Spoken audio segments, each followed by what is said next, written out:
बेटा हम लोगों ने यहां पर केमिस्ट्री को बिगिन किया था। केमिस्ट्री के 3 विंग्स हैं जो कि क्लास 11th एंड 12th में आपके लिए इंपॉर्टेंट है। One is physical, second is inorganic, third is organic chemistry.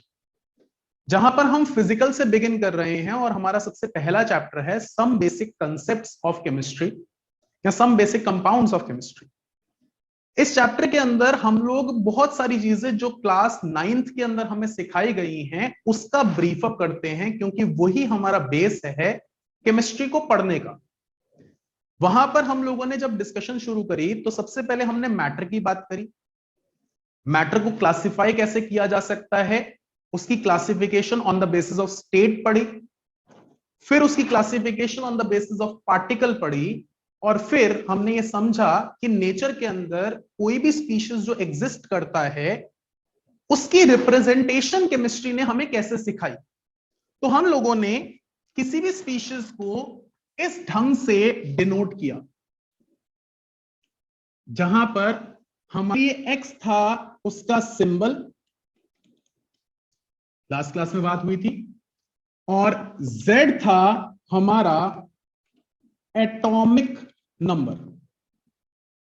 मैंने इतना भी बताया था कि हमारे एटम के अंदर सब एटॉमिक पार्टिकल्स होते हैं, जहां पर एक सेंटर पे न्यूक्लियस होता है और उसके आसपास इलेक्ट्रॉन्स रिवॉल्व करते हैं। उस न्यूक्लियस के अंदर प्रोटॉन्स और न्यूट्रॉन्स होते हैं, यानी जो न्यूक्लियस को बनाता है वो प्रोटॉन्स और न्यूट्रॉन्स होंगे, और इलेक्ट्रॉन्स हमारे न्यूक्लियस के आसपास घूमते हैं। जहां पर एक एटम के Z की वैल्यू नंबर ऑफ प्रोटॉन्स के बराबर होती है। इसी तरह से अगर एटम पे 0 चार्ज होता है तो Z जो कि प्रोटॉन्स के बराबर है वही इलेक्ट्रॉन्स भी कैरी करता है। यानी अगर मैं सिंपली Na11 लिखता हूं तो इसका क्लियर मीनिंग है atomic number 11, number of protons भी 11 और नंबर ऑफ इलेक्ट्रॉन्स भी 11। हां, अगर ये इलेक्ट्रॉन लूज कर दे तो कैटायन बन जाएगा और गेन कर ले तो एनायन बन जाएगा। जहां पे लूज करने पे इलेक्ट्रॉन का नंबर कम हो जाता है और गेन करने पे इलेक्ट्रॉन का नंबर बढ़ जाता है। इतनी हमने डिस्कशन करी थी लास्ट क्लास के अंदर। अब हम लोग क्लास के अंदर आगे बढ़ते हैं। ध्यान दीजिएगा बेटा, हर एक चीज के ऊपर बड़ी बेसिक सी और बड़ी इंपॉर्टेंट सी डिस्कशंस हैं। जैसा कि मैंने सिंबल लिखा है, symbol Na, H, Mg, Ca ये सब कुछ हो सकता है। उनका रिप्रेजेंटेटिव एटॉमिक नंबर भी होता है जो कि हर एक स्पीशीज का यूनिक होता है। अब यहीं पर एक वर्ड लिखा गया है एटॉमिक नंबर, सॉरी, तो ये एटॉमिक नंबर प्रोटॉन्स और इलेक्ट्रॉन्स के बराबर है। अब मैं यहां पर सेकेंड टर्म पे आता हूं विच इज ए। मैं एग्जाम्पल से लिखता हूं सोडियम 1123। तो यहां पर Na सिंबल था, डिस्कशन कल करी, 11 एटॉमिक नंबर था और ये 23। हम इसको सबसे पहले मास नंबर बोलते हैं।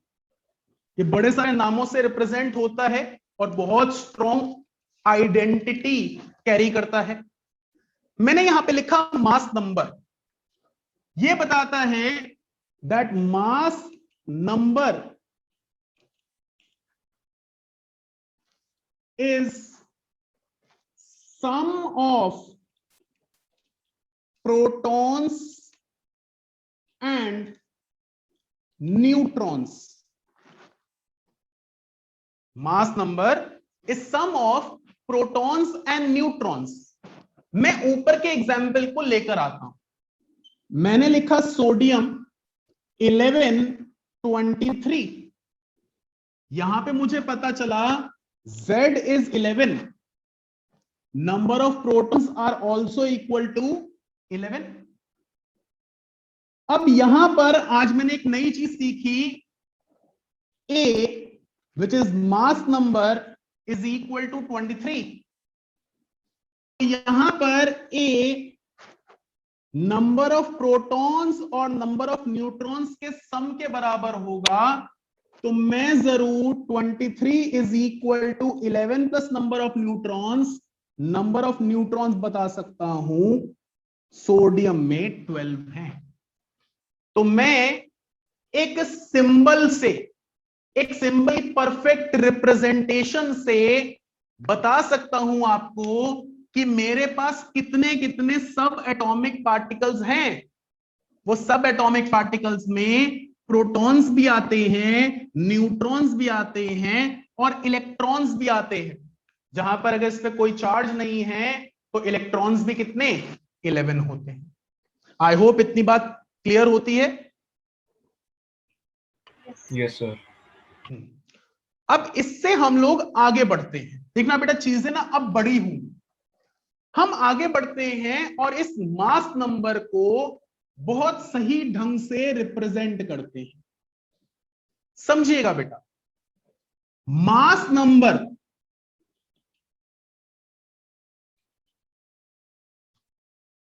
Represents the mass of species specified. ये मास नंबर मेरे स्पीशीज का मास भी मुझे बताता है, लेकिन बड़े यूनिक ढंग से। A can be represented in two forms of mass. बेटा हम लोग जनरल बात करें तो मास को मैं ग्राम में भी कहता हूं, मैं केजी में भी कहता हूं, मैं मिलीग्राम में भी कहता हूं। सपोज मैं बाहर गया और कोई चीज में है तो मैं ग्राम में ले आता हूं। कोई चीज सस्ती है या यूज ज्यादा है, मैं किलोग्राम में ले आता हूं। अनियन लेने गए 5 किलो दे दो, वहीं पे जीरा वगैरह लेने गए 10 ग्राम दे दो, या और भी सोना लेने गए मिलीग्राम में दे दो। तो अलग अलग यूनिट्स होते हैं मास के। ऐसे ही जो स्टैंडर्ड यूनिट ग्राम, हम ए को ग्राम में भी डिनोट कर सकते हैं। और इसी तरह से साइंटिस्ट ने एक और यूनिट निकाला, एटॉमिक मास यूनिट, एएमयू या सिंपली म्यू। और इनडायरेक्टली हमारे केमिस्ट्री में किसी स्पीशीज की रिप्रेजेंटेशन के लिए 2 यूनिट्स रिप्रेजेंट हो गए। जहां पर Na 1123 लिखा गया, तो बेटा ये 23 ग्राम में भी रिप्रेजेंट हो सका और 23 म्यू में भी रिप्रेजेंट हुआ। लेकिन दोनों की क्वांटिटी वेरी करती है, अभी उसके बारे में बात करेंगे। अभी मैं रिप्रेजेंटेशन की बात कर रहा हूं, that this 23 written over the head of sodium symbol can be represented in gram as well as in atomic mass unit which is referred to as mu. ध्यान से समझिएगा बेटा, इन mu A represents mass of one atom. मैंने बोला 23 mu, एक atom sodium का इतना वे करता है। मैंने बोला 1 म्यू हाइड्रोजन, तो हाइड्रोजन का एक एटम 1 म्यू डिनोट करता है अपना मास। अगर मैं इसको ग्राम में ले आऊं तो यहां पर A represents mass of 6.022 into 10 raised to the power 23 atoms, यानी वही मैं 23 ग्राम लिख दूं तो बेटा वो 6.022 into 10 raise to the power 23 atoms of sodium का मास होगा। एक बड़ी इंपॉर्टेंट बात बताता हूं बेटा, अभी हम लोग थ्योरीज जो मैं बोलने जा रहा हूं ये सेकंड चैप्टर में डिस्कस करेंगे। एक थ्योरी है डाल्टन्स एटॉमिक थ्योरी। डाल्टन्स ने हमें बताया, अभी पूरा का पूरा डिटेल में डिस्कस करेंगे, बट डाल्टन्स ने हमें बताया कि जितने भी एटम्स एक नाम वाले हैं, सपोज मैं सोडियम एटम उठा लाऊं, तो सबके सबका mass, physical appearance, chemical properties same होंगी। चाहे मैं इंडिया में उठाऊं, अपने घर में उठाऊं, आपके घर से लेकर आऊं, पाकिस्तान से लेकर आऊं, जापान से लेकर आऊं, कहीं से भी एक आइडेंटिटी सोडियम बोल दी गई तो सब सोडियम का mass, physical properties, chemical properties constant होंगी, सेम होंगी। तो अगर मैं आपको बोल रहा हूं 23 ग्राम सोडियम, तो डेफिनेटली इस 23 ग्राम सोडियम में 6.022 into 10 raise to the power 23 atoms of sodium होंगे। अभी इसको और ज्यादा डिटेल में लेकर चलते हैं, पहले आप जरा कॉपी। हाँ जी बेटा। Sir can you please repeat this one? Definitely I will repeat, और पूरा का पूरा डिटेल में जाऊंगा अभी तो, ठीक है। Sir can you please explain the last part in mu that one? मैं वही कह रहा हूं, मैं दोबारा से पूरा लिखूंगा, बस एक बार कॉपी कर लो, मेरे को बोर्ड चाहिए, ठीक है।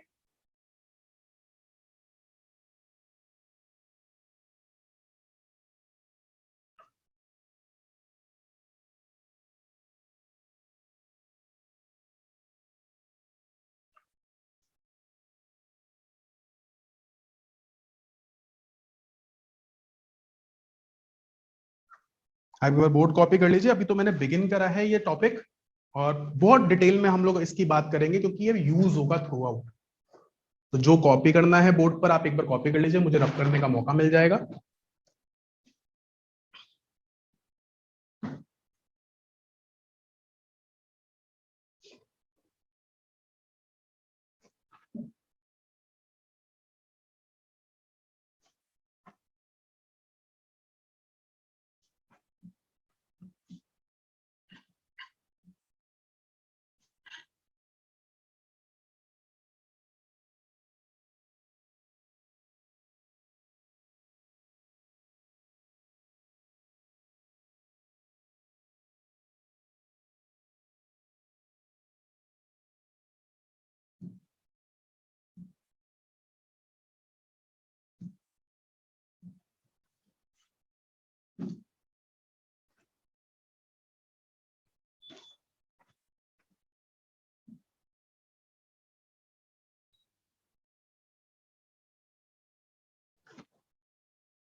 देखिए बेटा,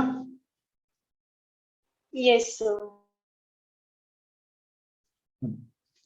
अब मैं दोबारा से बोलता हूं, मैं रब नहीं कर रहा हूं अभी, ताकि अगर किसी का मिस हुआ हो तो वो आराम से कॉपी कर सके। हाँ, अब बेटा गौर करो दोबारा से, मैं यहां पर आपके लिए हाइड्रोजन का एग्जाम्पल लेता हूं। मैंने 1 1 लिखा।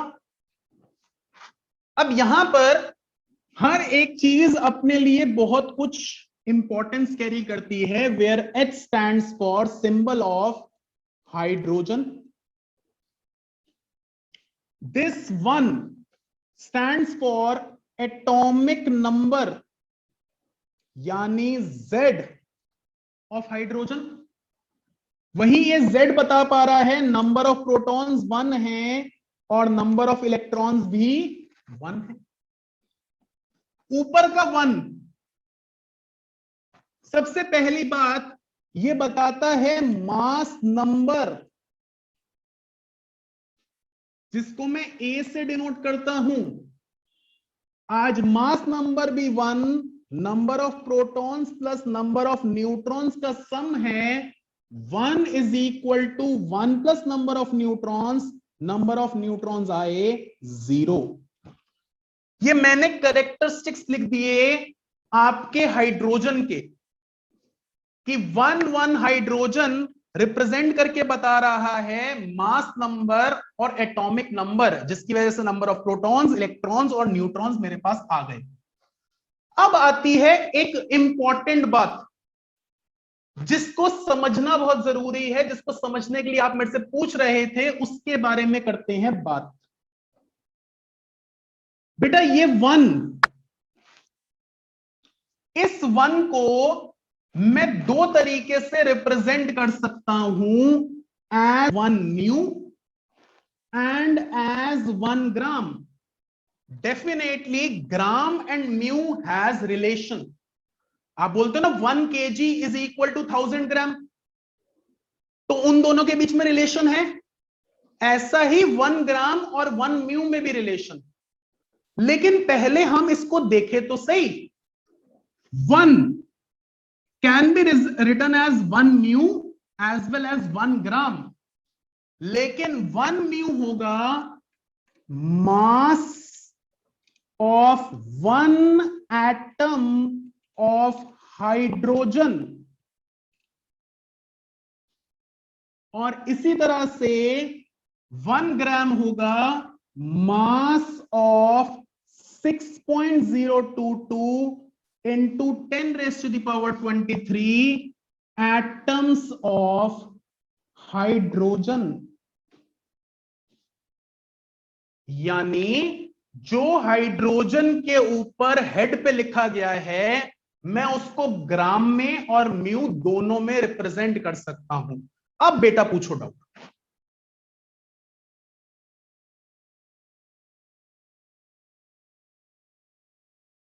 हाँ जी बेटा, इतनी बात क्लियर हुई? अभी और बढ़ाते हैं चीजों को। सबसे पहले तो ग्राम और म्यू के बीच में रिलेशन लिख लें। तो हमारे लिए 1 mu equal to 1.604 into 10 raise to the power -24 gram. ये कैसे आता है ये भी निकलवा के दिखाऊंगा। और दूसरी चीज, मैं बार बार एक क्वांटिटी लिख रहा हूं which is 6.022 into 10 raised to the power 23. This is nothing but it can be taken as a countable unit. इसकी जगह पर मैं 1 मोल लिख सकता हूं। यानी सपोज मैं बोलता हूं मुझे पेयर ऑफ सॉक्स चाहिए, कोई जाता है 2 सॉक्स उठाकर मुझे पकड़ा देता है। मैं कहता हूं मुझे डजन ऑफ पेन चाहिए, कोई जाता है 12 पेन उठाकर ले आता मुझे दे देता है। अब मैं बोलता हूं मुझे 1 मोल एटम्स चाहिए, तो आप आएंगे और आप 6.022 इंटू 10⁻23 एटम्स मुझे पकड़ाकर चले जाएंगे। यानी मैंने 6.022 इंटू 10⁻23 को, इस काउंटेबल यूनिट को नाम दे दिया, दैट इज 1 मोल। तो यहां पर जो हमारे हेड पर लिखा गया है वो एक एटम के मास से भी रिप्रेजेंट हो सकता है और 1 मोल एटम्स के मास से भी रिप्रेजेंट हो सकता है। जहां पर एक एटम का मास म्यू में, एटॉमिक मास यूनिट में, वहीं पर 1 मोल एटम्स का मास GMU में, यानी ग्राम एटॉमिक मास यूनिट में, या सिंपली ग्राम में लिखा जा सकता है। अब यहां पर चीज को देखो, साथ के साथ कॉपी करो और कोई डाउट है तो पूछो। So what is the value of 1 mu? The value of 1 mu is 1.604 into 10⁻⁻24। अभी निकाल के दिखाऊंगा, ठीक है।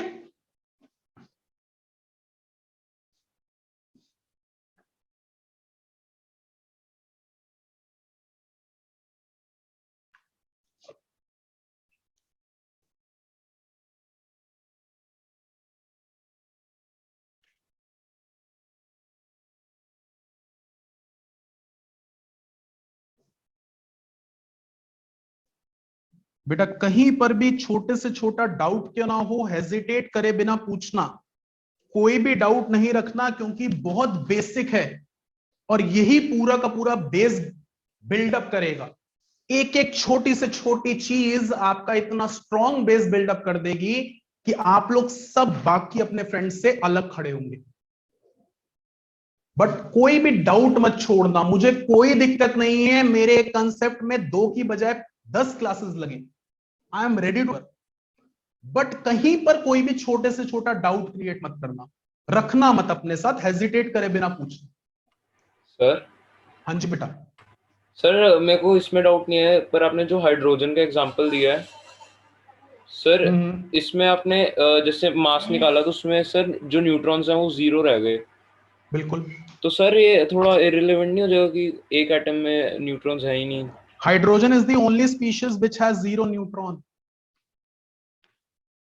अगर क्लास 10th थोड़ी सी अच्छे से पढ़ी हो, एसिड बेसिस एंड सॉल्ट्स, हम H+ को प्रोटॉन कहते हैं। Yes sir. क्यों कहते हैं? क्योंकि हाइड्रोजन में एक प्रोटॉन और एक इलेक्ट्रॉन होता है, आपने उसमें से एक इलेक्ट्रॉन निकाल दिया, H+ बन गया, और क्या रह गया? सिर्फ एक प्रोटॉन। Yes sir. तो H+ is also represented as proton. Okay sir. ठीक है, तो hydrogen is the only example. मैं बेटा प्लीज हाइड्रोजन के आइसोटोप की बात नहीं कर रहा हूं, सिर्फ हाइड्रोजन 1 1 वाला इज द ओनली स्पीशीज जिसके पास न्यूट्रॉन नहीं होता। ठीक है,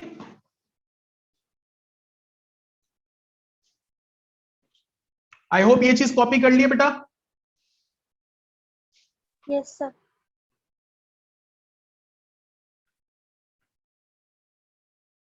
मैं एक बार ब्रीफ अप कर रहा हूं, जो मैंने पहले लिखा उसको और जो अभी लिखा उसके साथ। Mass number A, it is the mass of species specified. A को मैं 2 तरीके से रिप्रेजेंट कर सकता हूं, ग्राम में और एटॉमिक मास यूनिट में।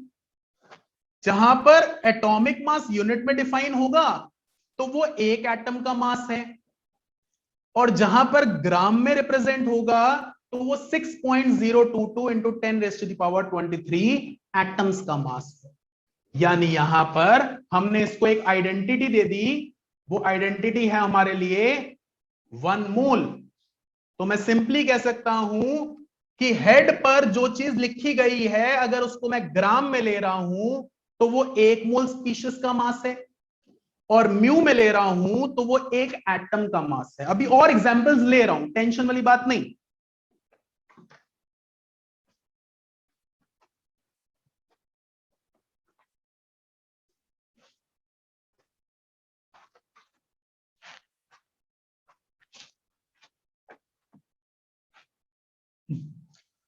चलिए अभी पहले एक और एग्जांपल लेते हैं, फिर मैं इसको आपको प्रूव करके दूंगा।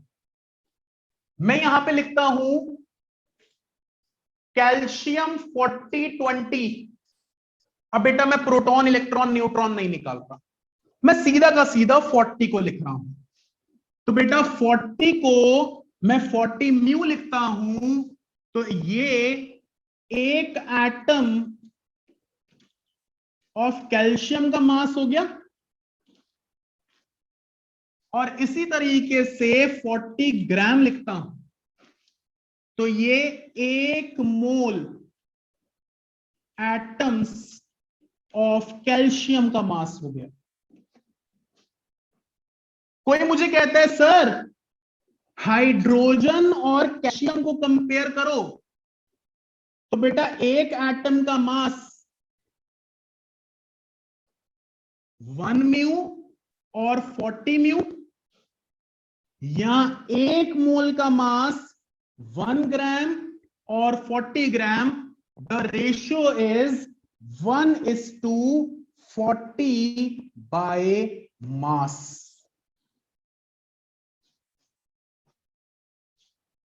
ठीक है, जल्दी से बेटा इसको कॉपी कर रहे हो, फिर आगे चलें।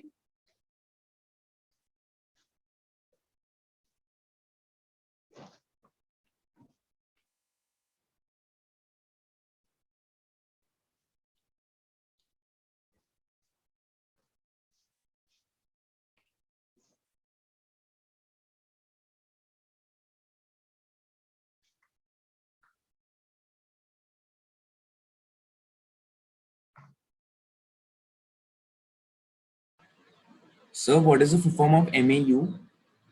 हाँ जी, What is the full form of MAU? We have written 40 mu is 1 atom of calcium MAU. बिल्कुल MAU नहीं यार, MASS मास। ठीक है, थोड़ी सी writing. Okay Okay, sir.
Clear बेटा, ये चीज कॉपी कर ली।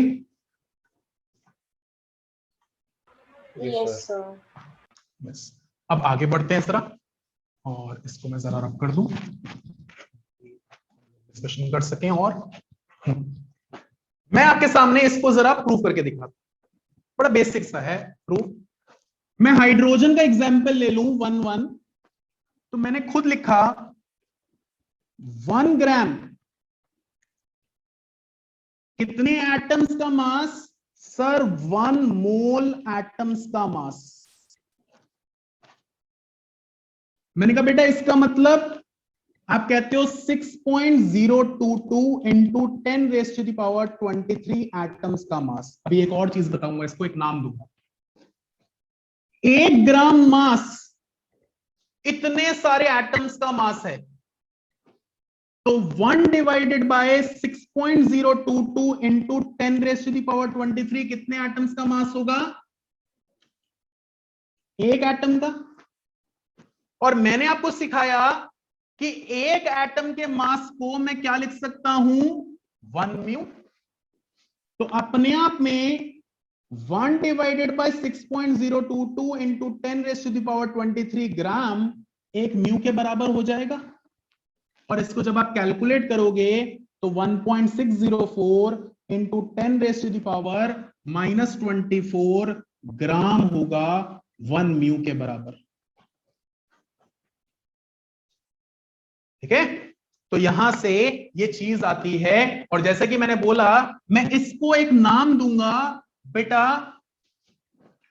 6.022 इंटू 10⁻23 को हम नाम देते हैं एवोगैद्रोस नंबर,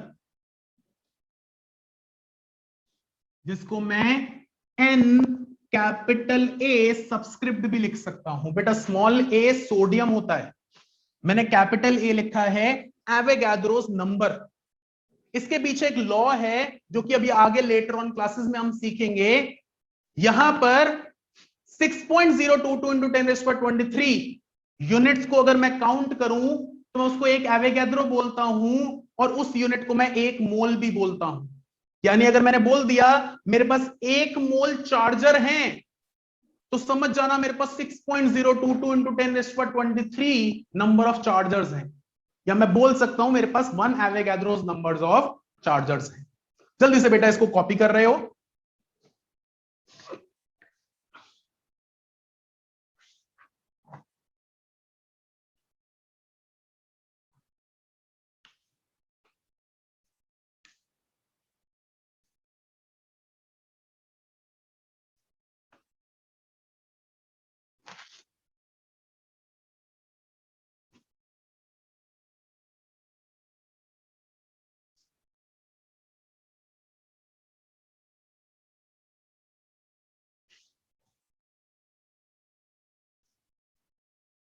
बेटा आज क्लास के बाद आप लोगों की ग्रेड मास्टर पर आईडीज बन जाएंगी, और उसके ऊपर आपके पास ये बेनिफिट रहेगा कि सारे चैप्टर्स के नोट्स, असेसमेंट्स, उसके बाद जो भी हमारी क्लासेस होंगी उनकी क्लास रिकॉर्ड्स या ऑल्टरनेटिव वीडियोस अवेलेबल होंगी, जिससे कि आपको असेसमेंट्स देनी है, असाइनमेंट्स करने हैं, मैं कुछ क्वेश्चंस बोल रहा हूं, आपको मेरी खुद की बुक रोड टू 100 कुछ करना है, सॉल्व करना है, तो आप डेफिनेटली उसके थ्रू गो थ्रू कर सकते हो चीजों को।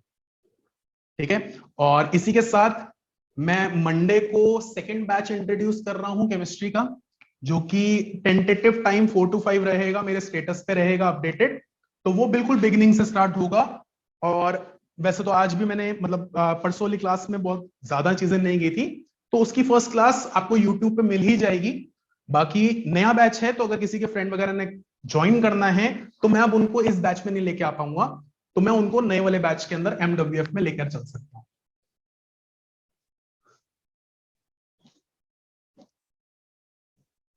ठीक है सर एक आई डाउट होप। था। हाँ जी बेटा बोलो। सर 1 मोल ऑफ एटम और 1 एटम में क्या डिफरेंस है? बेटा 1 मोल ऑफ एटम और 1 एटम में वही डिफरेंस है जो 1 डजन ऑफ पेन और 1 पेन में है। 1 डजन ऑफ पेन कितने होते हैं? 12 यूनिट, और एक पेन डेफिनेटली 1 यूनिट।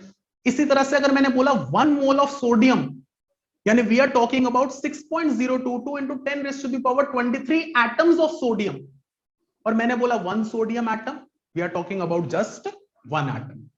ठीक है बेटा? Okay sir.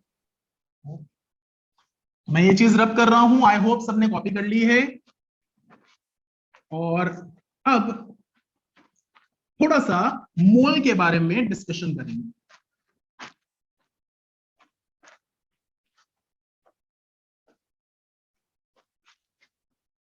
चलो मैं यहां पर बात करूंगा मोल की, लेकिन मोल के बारे में बात करने से पहले मैं आपके सामने डजन की बात करता हूं। बड़ी लॉजिकल सी बेसिक सी बात, गौर कीजिएगा बेटा। मैं लिखता हूं I have 1 dozen of pen, तो इसका क्या मीनिंग है? सर इसका मीनिंग है आई हैव 12 पेन्स। सर आप एक काउंटेबल क्वांटिटी की बात कर रहे हो? तो मैंने कहा अगर बेटा मेरे पास 120 पेन होंगे तो बताओ कितने डजन?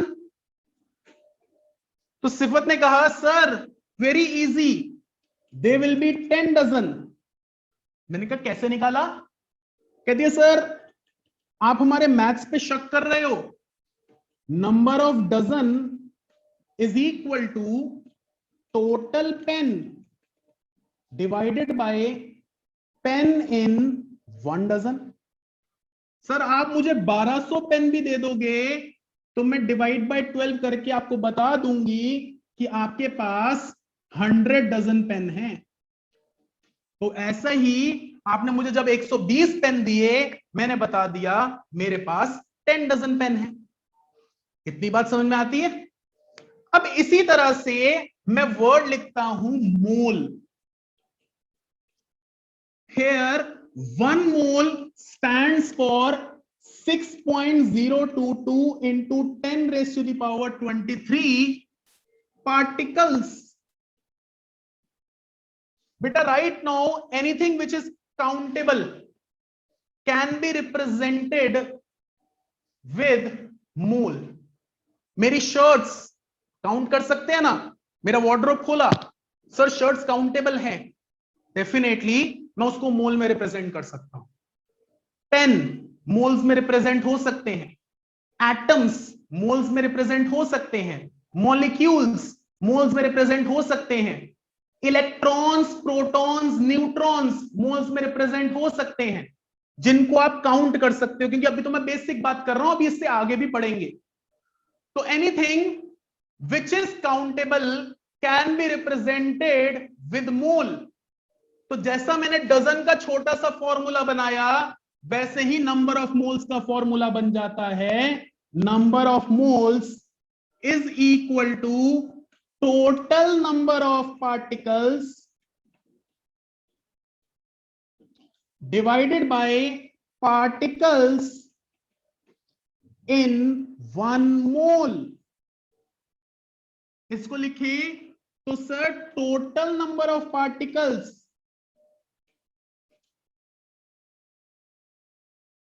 डिवाइडेड बाय 1 मोल में कितने पार्टिकल्स?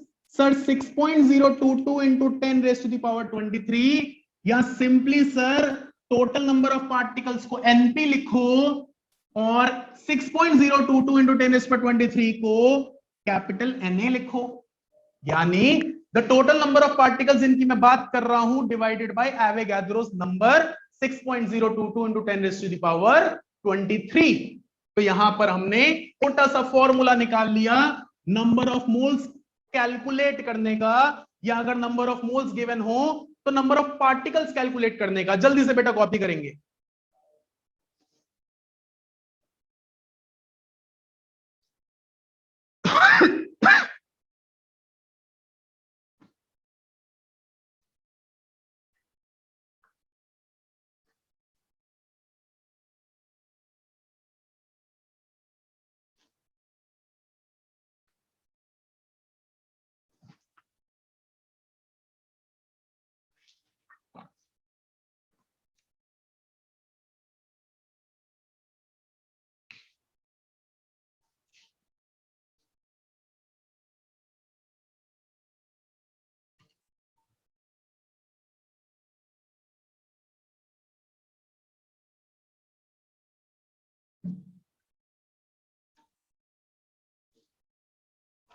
क्लियर है बेटा? Yes sir.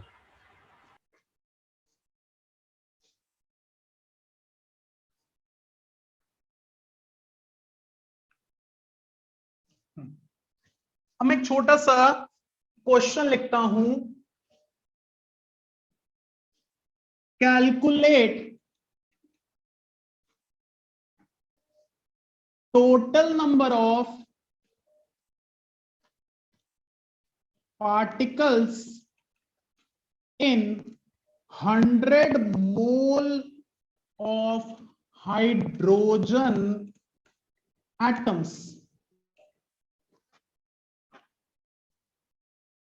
आज हमें बात की गई हाइड्रोजन एटम की और बोला गया मेरे पास 100 मोल हैं, बताओ कितने नंबर ऑफ पार्टिकल्स होंगे। तो फॉर्मूला के हिसाब से, हाँ जी बेटा। सर मेरा डिस्कनेक्ट हो गया था, इससे पहले वाला समझा दो। अभी समझा देता हूं बेटा, एक बार रिवाइज करवाऊंगा ना, उसमें आ जाएगा, ठीक है? ओके।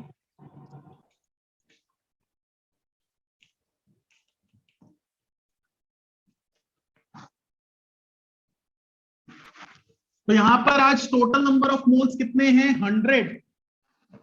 नंबर ऑफ पार्टिकल्स मुझे निकालने हैं जो 100 मोल्स में होंगे, divided by 6.022 into 10 raise to the power 23। तो अपने आप में नंबर ऑफ पार्टिकल्स हो जाएंगे 100 into 6.022 into 10 raise to the power 23, यानी 6.022 into 10 raise to the power 25 atoms of hydrogen. ठीक है, आप कॉपी करेंगे और मैं इनसे बात करूंगा जिनका डिस्कनेक्ट हुआ था। बेटा मैंने यहां पर एक डिस्कशन करी बेसिक सी कि अगर मैं डजन की बात करूं तो डजन का मतलब होता है 12। मैं बोलता हूं मेरे पास 120 चॉकलेट्स हैं, तो आप बोलते हो सर आपके पास 10 डजन चॉकलेट्स हैं। मैं बोलता हूं मेरे पास 1200 चॉकलेट्स हैं, तो आप बोलते हो सर आपके पास 100 डजन चॉकलेट्स हैं। तो वहां से आपने एक छोटा सा फॉर्मूला निकाल लिया, number of dozen is equal to total number of chocolates, total number of pens divided by pens या चॉकलेट्स इन 1 डजन। उसी फॉर्मूला को हमने मोल्स के लिए रिप्रेजेंट करा। मुझे पता है 1 mole is equal to 6.022 into 10⁻23 particles. तो number of moles is equal to total number of particles divided by particles in 1 mole, यानी number of particles divided by Avogadro's number, क्योंकि मैं 6.022 इंटू 10⁻23 को एवोगैड्रोस नंबर बोलता हूं। उसी को मैंने यहां पर एक क्वेश्चन में करा। ठीक है बेटा? हाँ जी सर।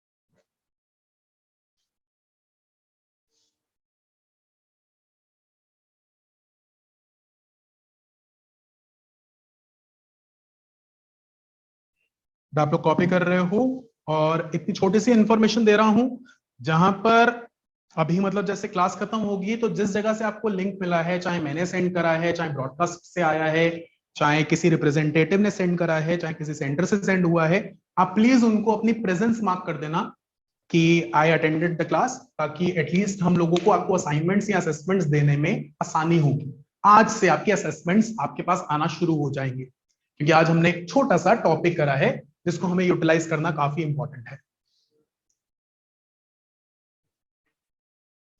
ठीक है, एक छोटा सा न्यूमेरिकल और करते हैं, और न्यूमेरिकल बहुत बेसिक सा सिर्फ कंसेप्ट बिल्डअप पे है, क्योंकि अभी तो मास के अंदर हमने एंट्री करनी है, अभी तो सिर्फ नंबर पे हम बात कर रहे हैं। क्योंकि अगर आपने क्लास 9th थोड़ी सी अच्छी रही हो तो मोल एक ऐसा रिलेशन है जो स्पीशीज का मास और स्पीशीज के नंबर ऑफ पार्टिकल्स को एक साथ जोड़ता है, यानी उनके रिलेशनशिप का एक बिल्कुल बेस है। कैसे है वो अभी हम बात करेंगे। ठीक है, तो यहां पर एक, हाँ जी, तो एक और क्वेश्चन लिखते हैं छोटा सा, calculate the number of moles when we have 6.022 into 10 raised to the power 27 molecules of nitrogen। बेटा यहां पे जो मोल्स निकालने हैं वो मॉलिक्यूल्स के ही मोल्स निकालने हैं, एटम वगैरह की अभी बात नहीं कर रहे। तो इस टाइम पे अगर मैं इस क्वेश्चन को सॉल्व करता हूं, मुझे पता है number of moles is equal to total number of particles divided by, हाँ जी So wouldn't the answer be 1 to 10 raised to the power 4? हाँ, तो यहां पर 6.022 into 10 raised to the power 27 upon में 6.022 into 10 raised to the power 23, यानी 10 raised to the power 4 moles of N2 molecules. ठीक है, जल्दी से इसको कॉपी करेंगे।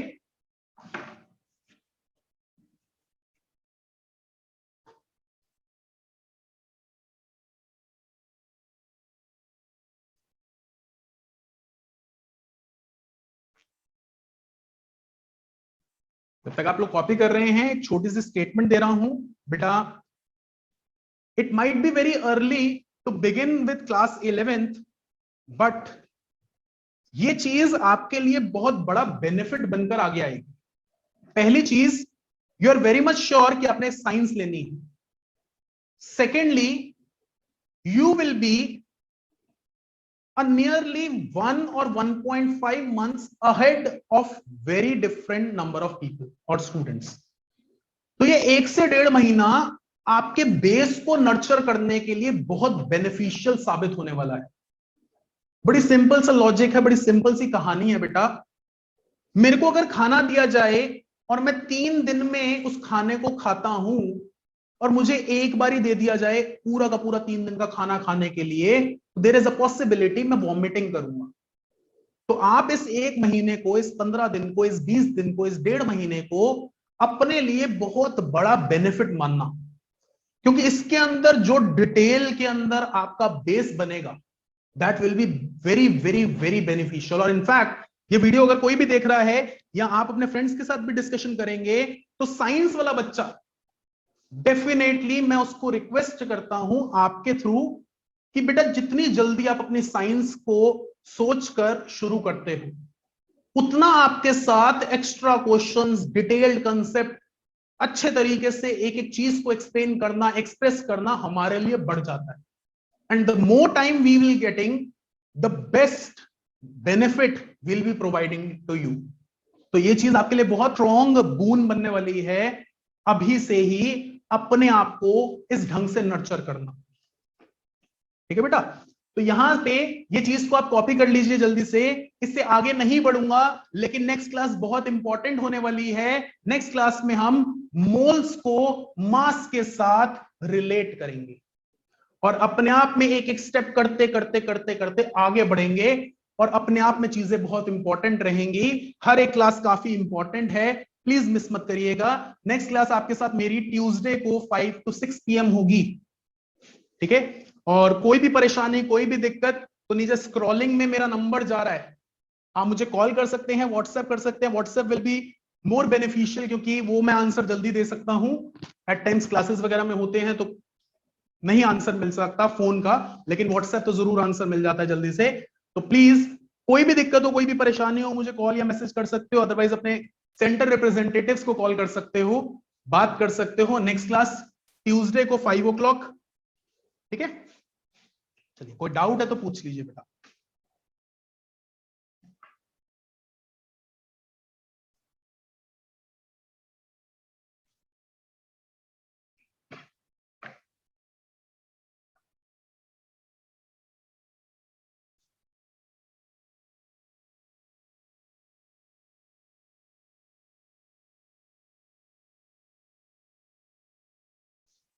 ओके बेटा, आई होप सबने कॉपी कर लिया होगा। यहां तक क्लास रख रहा हूं।